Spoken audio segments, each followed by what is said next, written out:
Time હતો જ્યારે કોઈ પણ એક વાત મને એટલું ટ્રિગર કરતું કે હું એગ્રેશનમાં આવી જતી કે મેં મારી સાથે આમ વાત ન કરી, આમ વાત ન કરી.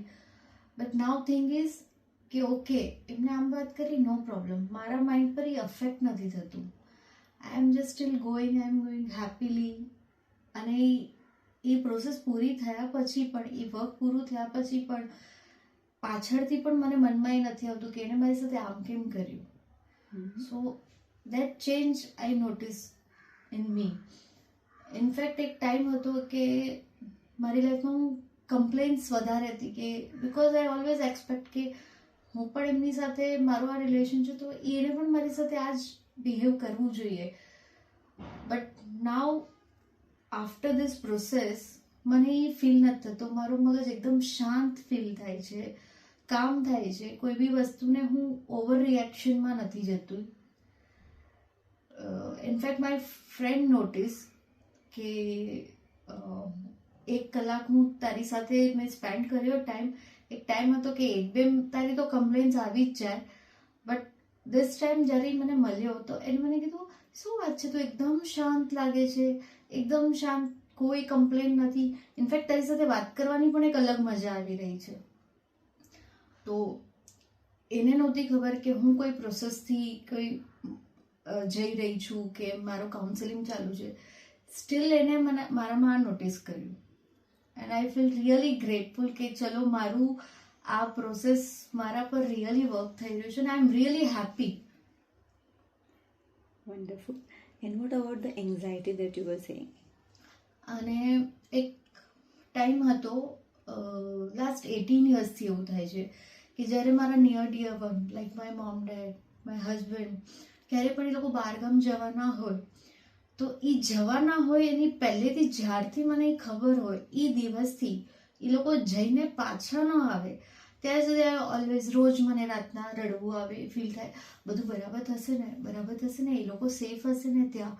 એ જે એન્ઝાયટી લેવલ. અને સ્પેશિયલી મારા હસબન્ડ જ્યારે વરસમાં એકવાર જાય જમ્મુ, તો એક તો જમ્મુ કાશ્મીર સેન્સિટિવ આપણા સ્ટેટના પાર્ટ છે, તો મને ત્યાં વધારે ફીલ થતું એને કંઈ થઈ જશે તો, કંઈ ટેરરિસ્ટ અટેક થઈ જશે તો, આ થશે તો, તે થશે તો.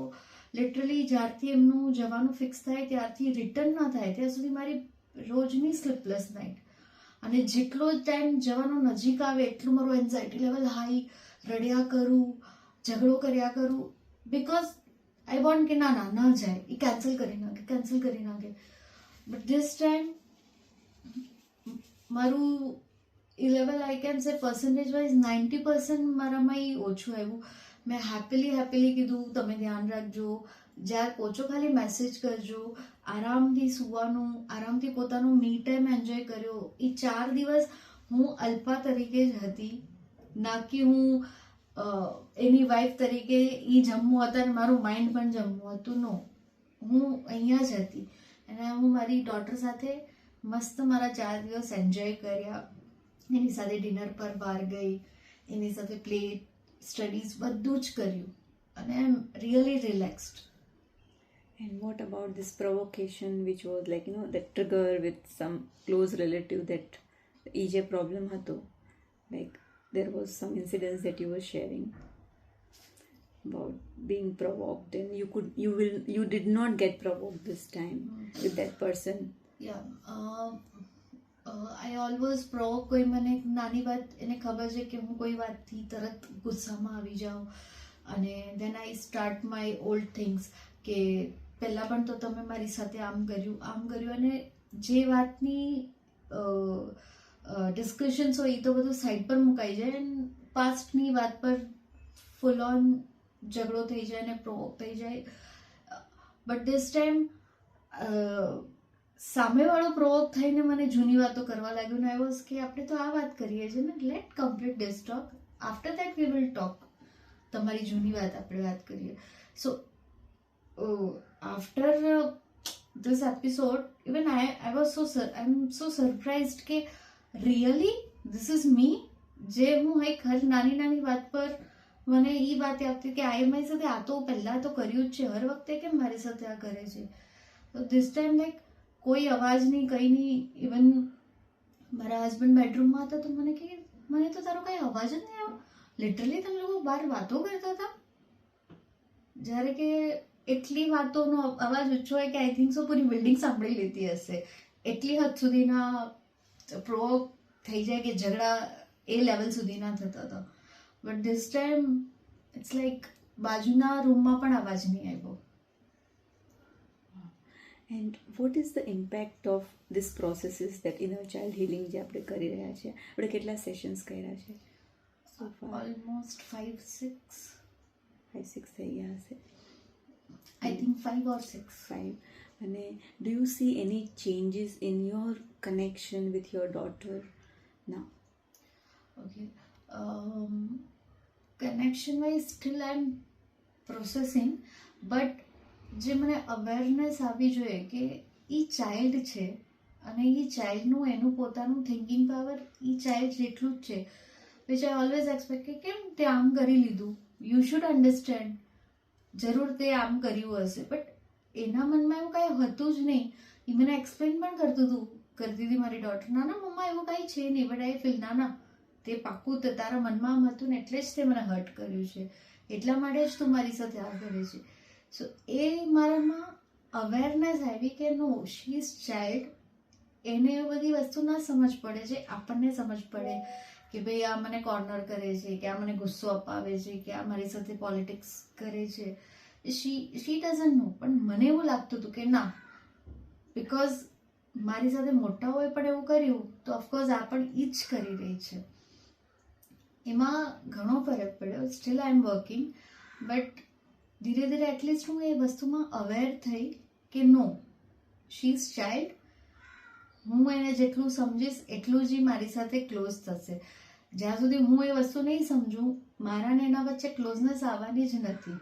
સો આ જે ડિફરન્સ આવ્યો છે એના લીધે કંઈ ફરક દેખાય છે એની સાથે? એની સાથે ફોર યુ હા, પર્સનલી? યસ. પહેલાં એ મારી સાથે મસ્તી કરતી ને તો એક મિનિટ પછી હું ઇરિટેટ થઈ જતી. But now I also become child અને હું પણ એને બચ્ચાની જેમ જ મસ્તી કરું. સો એ પણ મને બચ્ચાની જેમ જ મસ્તી કરે. અદરવાઇઝ એક મિનિટ પછી એ પણ મારી પાસે ડરી જતી હતી, હવે મમ્માનો ગુસ્સો ફાટશે, મમ્મા એકદમ ગુસ્સામાં આવી રહી છે તો બસ.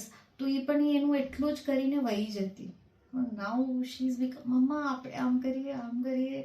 તો એ થોડું ઘણું એ ચેન્જીસ ફીલ થાય છે, not more, because still it's starting. So I think so જેમ જેમ ટાઈમ પ્રોસેસ થશે એ બોન્ડિંગ થઈ જશે, બિકોઝ હું અવેર થઈ ગઈ છું એટલા માટે. એ તો જે છે એ જ છે. I understand. So overall, how you feel? How you feel with these sessions? Very nice. એકદમ જ સારું ફીલ થાય છે. મને એમ થાય છે કે આટલા વર્ષ હું મારા માથા પર જે મોટું બેગેજ લઈને ફરી રહી હતી ને, ઇટ્સ લાઈક લાગે છે મારું માઇન્ડ એટલું લાઇટ ફીલ થાય છે કે હવે મને રાતના પણ સારી ઊંઘ આવે છે.